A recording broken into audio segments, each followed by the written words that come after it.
Most women are taught to make themselves smaller when a man pulls away, to question their worth, their tone, their softness, to kneel at the altar of what went wrong. But there are others, women who instead of pleading, simply disappear into silence, not out of bitterness, but out of self-possession. They don't chase, they release. And it's this silent retreat that haunts him later, long after the echoes of her laughter have stopped ringing in his mind. Because when a woman walks away, without asking for closure, without demanding answers, without trying to salvage what was never truly sacred, she leaves behind not just absence, but a mirror. And the man who loses such a woman doesn't merely grieve her body or her presence. He mourns the version of himself that couldn't keep her. Jung spoke of the anima, the inner feminine within every man, a whisper of soul, beauty, emotion, intuition. And when he meets a woman who embodies it, even unknowingly, she awakens something ancient in him. She becomes not a partner, but a projection, a canvas upon which he paints the mystery of his own psyche. He sees in her what he cannot yet name in himself. But when a man is not ready to meet his own unconscious, he will run from the woman who embodies it.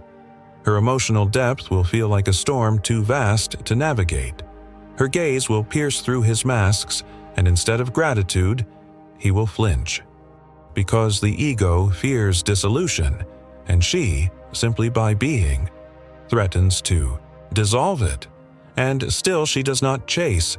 She feels his retreat not as rejection, but as redirection.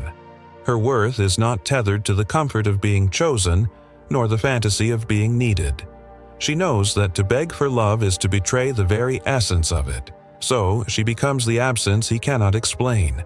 He will move on, of course. Most do. To safer waters, shallower seas, women who demand less, reflect less, provoke less. But late at night, when the silence stretches too long and the new love is too easy, he remembers her. The woman who never raised her voice, who never wept in front of him, who never tried to prove her value. And the regret creeps in, slowly at first, like a whisper in the corridors of his mind, because deep down, he knows. She saw him. She saw the boy beneath the armor, the pain beneath the pride, and instead of molding herself to be loved, she stood still, waiting to be met as she was. When he didn't rise to meet her, she didn't lower herself.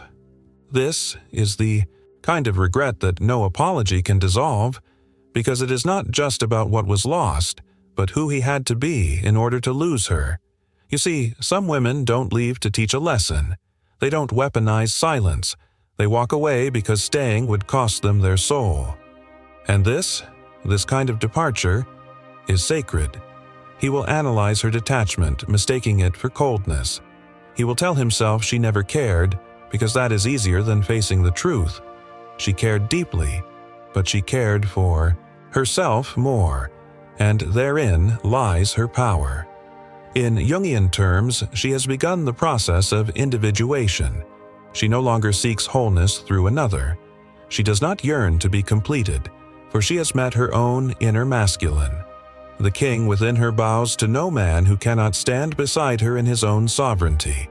And if you are that woman, the one who let him go without a word, the one who turned inward instead of outward, know this: your silence speaks louder than any speech ever could. You are not forgotten. You are not overlooked. You are burned into the back of his mind, not as a regret he can fix, but as a wound he must carry. Because the feminine that does not beg is the feminine that awakens. And awakening is rarely gentle. He will try to rationalize it, of course. He will rewrite the story to suit his pride.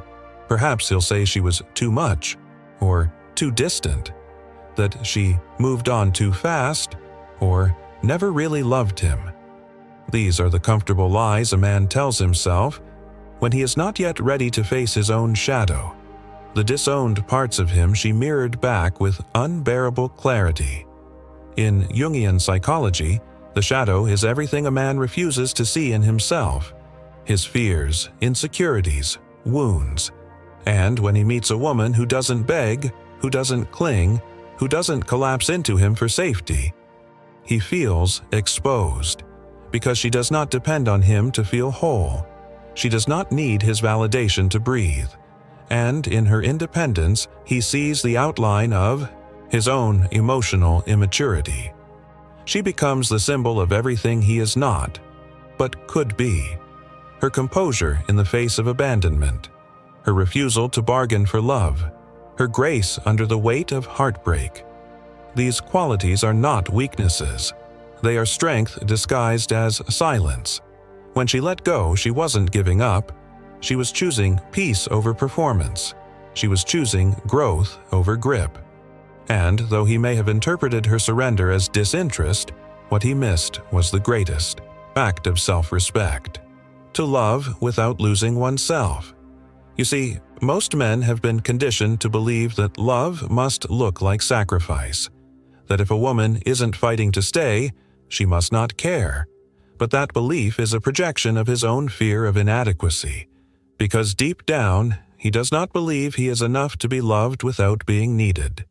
And she didn't need him. She chose him, and that is what made her love terrifying. Because if someone chooses you freely, they can also leave freely. And that kind of freedom is unsettling for a man who anchors his identity in control. So he will reach out, maybe months later, with empty words. He might say he misses her, that he's been thinking, that he sees things more clearly now. But what he really misses is the reflection of who he could have been beside her, the version of himself that felt almost worthy when she looked at him. Not for who he pretended to be, but for who he was becoming. But by the time he realizes this, she is already gone in a way that cannot be undone.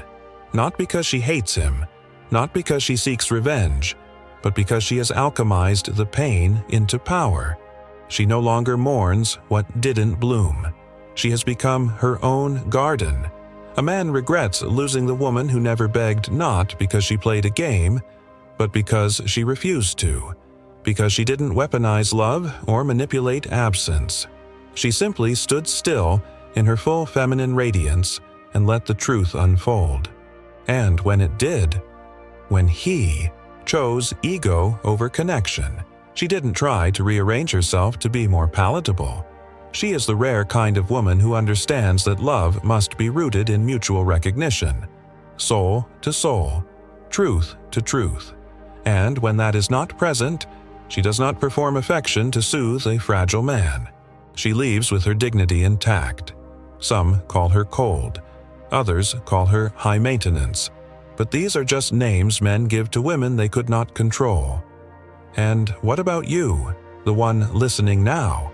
Have you ever watched someone retreat, expecting you to run after them, but instead you walked away? Have you ever felt the ache of knowing you were deeply seen and still not chosen? And in that moment, have you chosen yourself? That is the alchemy of the feminine soul. To feel the ache of rejection and still rise rooted. To grieve without groveling. To love deeply and still let go. The woman who never begged is not heartless. She simply loves with clarity.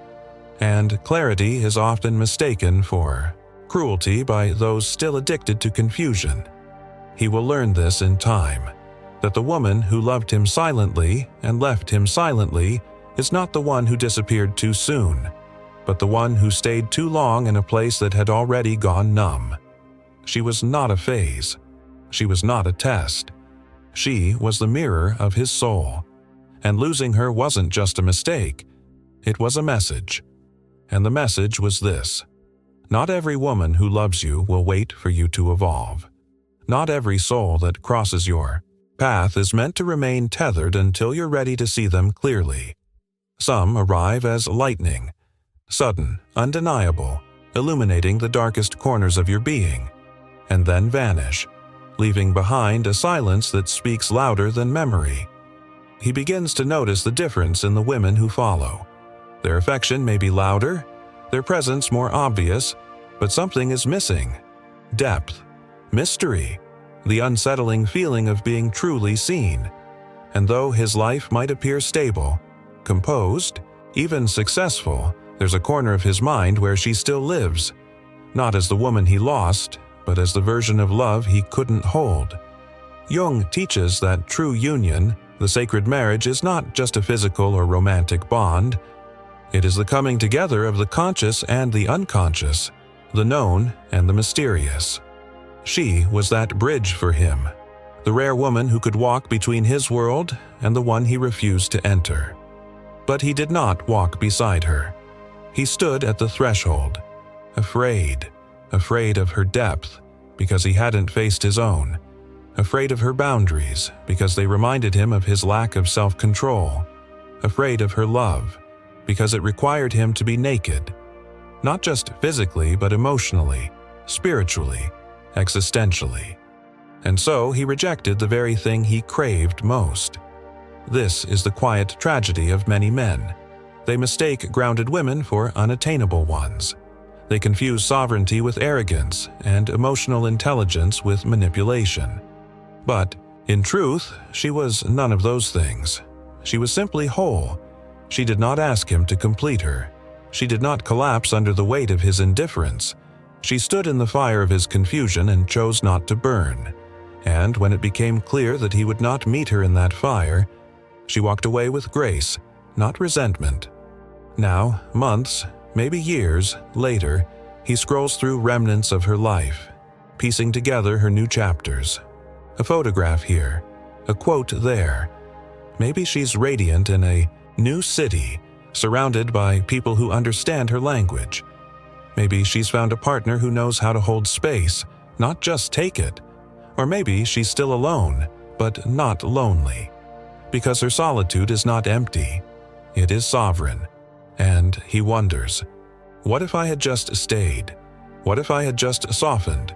What if I had met her with the same honesty she gave so freely? But there is no rewinding the soul. Growth, once started, does not loop backward for comfort. And she has become untouchable, not because she has walls, but because she now walks among them with discernment. She no longer entertains potential.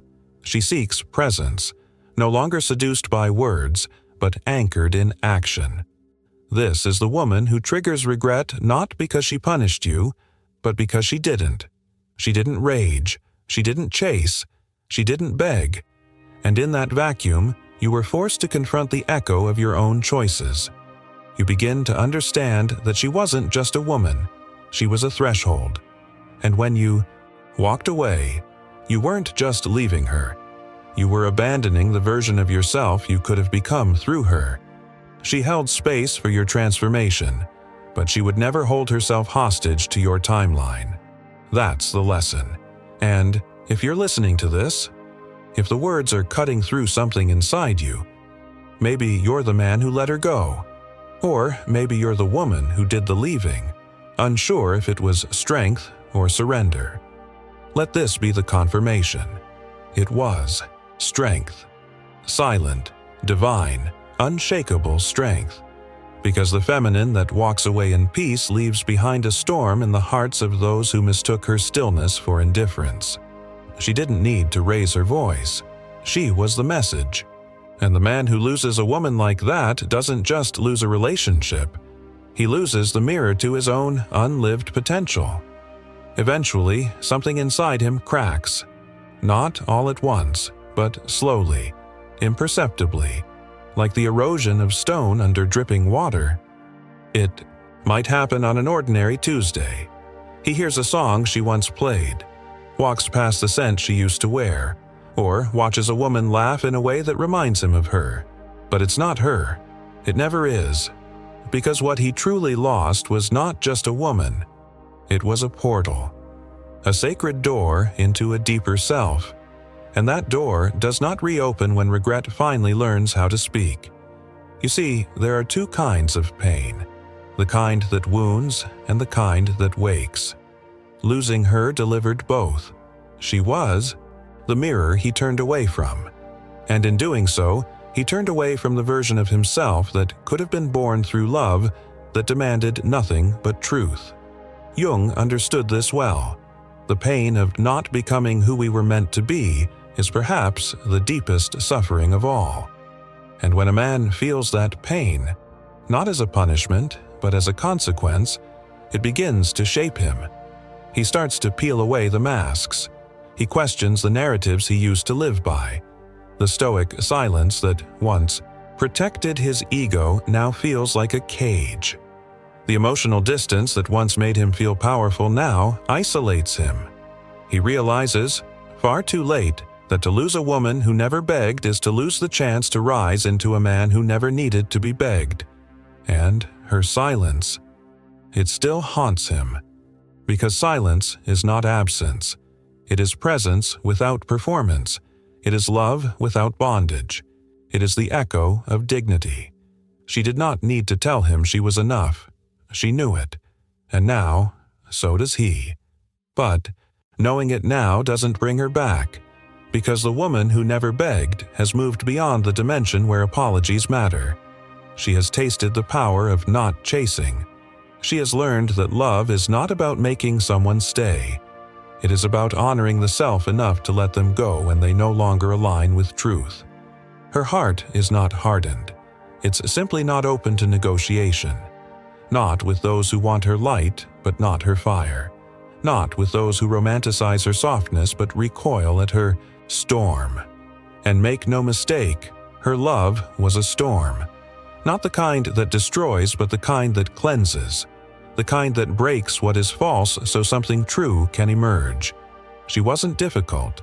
She was demanding of authenticity, of emotional presence, of mutual growth. And that frightened him, because to meet her fully, he would have had to meet himself fully. Naked, flawed, unfinished, but he wasn't ready. And she didn't wait. That is what he regrets. Not just losing her touch or her voice, but losing the mirror that reflected who he could have been if only he had stayed. If only he had listened. If only he had softened before she grew silent. Because once a woman learns to hold herself, your hands are no longer her sanctuary. And if you are that woman, the one who once loved deeply and silently walked away, know this: your absence was not empty. It was instructional. It taught him something his pride never could. He may never thank you. He may never say the words you once longed to hear. But that doesn't mean your leaving was in vain. It means your presence planted seeds in the soil of his soul. And some lessons take time to bloom. So do not look back. Do not wonder if you should have stayed a little longer or spoken a little louder. You were enough. Your silence was enough. Your leaving was the most powerful truth you could speak. And now you are free.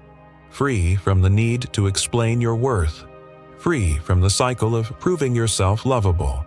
Free from the weight of healing a man who was unwilling to meet you in the depths. Let him carry the echo of you. Let him remember. Let him regret. Because you are no longer a wound searching for a salve. You are a woman reborn. And in that rebirth, she no longer seeks validation in the places that once starved her. She has stopped asking why he couldn't choose her. She no longer stands in front of locked doors, waiting for them to open. The era of shrinking, of softening her truth to make someone stay, is over. She has stepped into the sanctuary of her own soul, a sacred space where she belongs to herself first, fully, unapologetically, eternally. The woman who never begged now walks with a different rhythm. Her silence is no longer a reaction. It is a declaration. She is not trying to punish. She is not withholding. She simply refuses to perform. There is no more dance for approval, no more bending to be seen, because she has learned that the man who truly sees her will never make her beg to be held. He will recognize her. Not as a conquest, not as a mystery to solve, but as a sovereign soul who meets him in his own wholeness. This is not about superiority. It is about energetic alignment.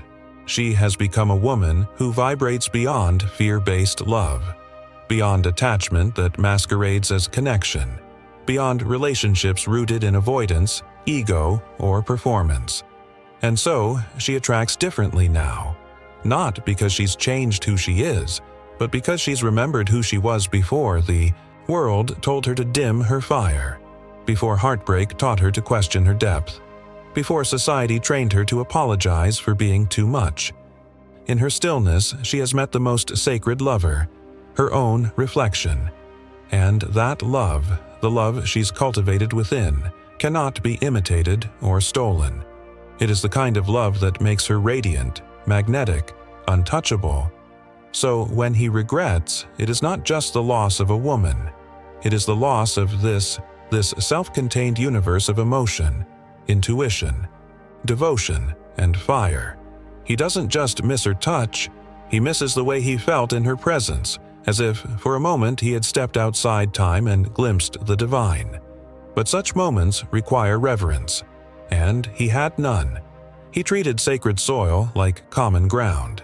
And now, nothing grows where she once bloomed, because the feminine in her was never meant to be possessed. It was meant to be honored. It was meant to awaken. And now that she's awakened herself, she no longer accepts anything less. Let this be a revelation to you, if you are listening with a wounded heart. The man who could not love you as you deserved was not your failure. He was your initiation.